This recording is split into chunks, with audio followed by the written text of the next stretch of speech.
السلام عليكم ورحمة الله وبركاته، وأهلا وسهلا بكم في فيديو جديد من قناة محمد كريم من دمشق هنا القاهرة. تحية حب وإجلال واحترام لكل إخواتنا السوريين.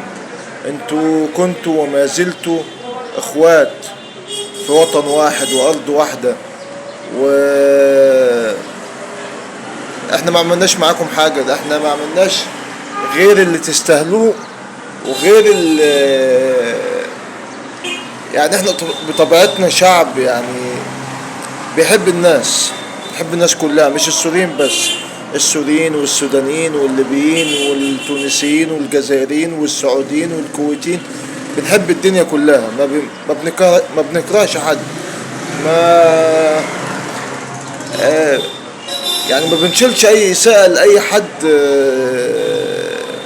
يعني غير المصريين.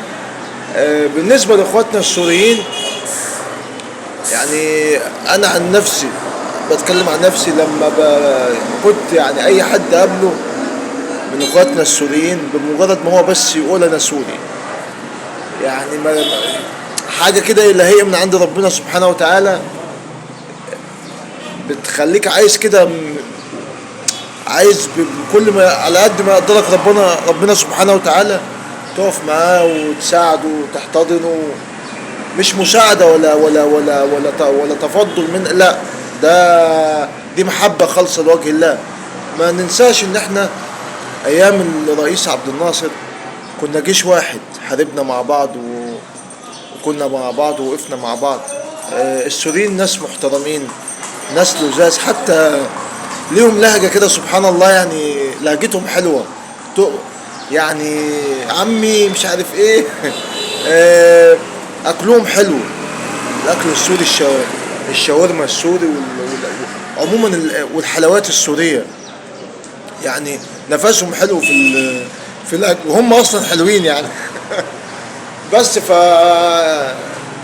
السوريين لا، دول اخواتنا واهلنا وناسنا.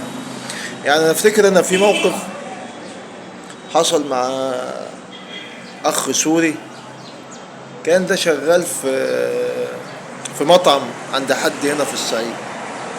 المهم، فكنا قاعدين على القهوة يعني، والراجل ده جه على القهوة اللي احنا قاعدين عليها.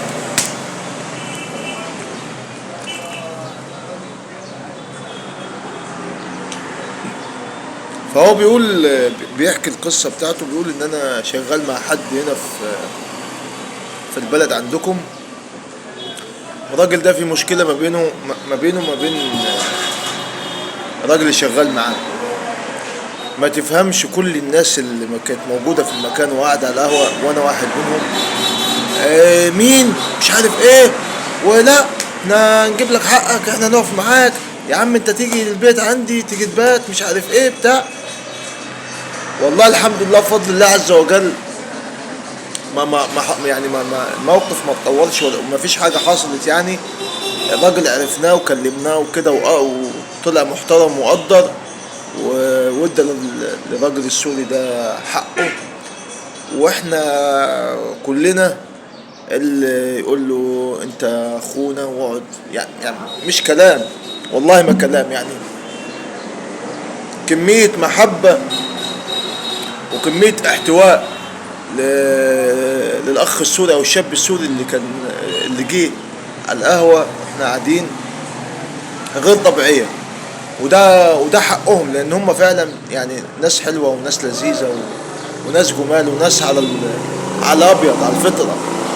هو يعني حتى من ضمن الكلام اللي احنا لما كلمنا الراجل ده قلنا له يا اخي مش كفاية ان هو سايب بيته واهله وناسه وجاي متغضب هنا عشان لقمة العيش، هيبقى انت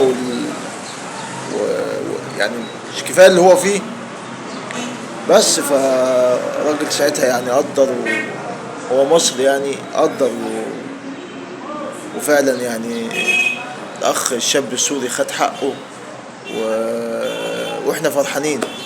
اقسم بالله العظيم يا سوريين احنا فرحانين ليكم، وفرحانين إن شاء الله بإذن الله الاستقرار والسلام والأمن يعم سوريا، وتكون إن شاء الله من أحسن البلاد في العالم كله، مش في الوطن العربي بس، في العالم كله. ونشوفكم كده دايما، وانتم مش هتمشوا من هنا، انتوا لسه قاعدين معانا منورينا ومشرفينا، وانتوا اخواتنا. ومصر دي وطنكم، مش التاني، وطنكم الأول. يعني أنا عايزكم تعتبروا مصر زيها زي سوريا بالظبط. إن شاء الله بإذن الله سوريا ترجع وتتعمر من تاني، وأهل سوريا ينوروها دايما بالمحبة والخير والعطاء، وربنا يعم عليكم السلام والأمن. وتحياتي ليكم، السلام عليكم.